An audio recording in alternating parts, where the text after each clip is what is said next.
Uh, this is an experiment to prove the existence of the atmospheric pressure.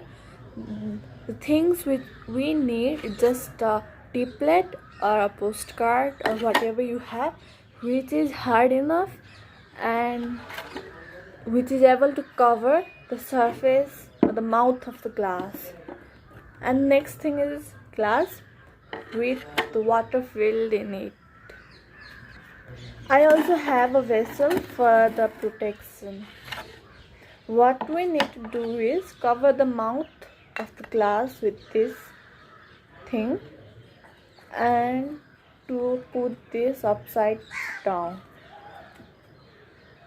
And after a while we can see the glass won't easily get out.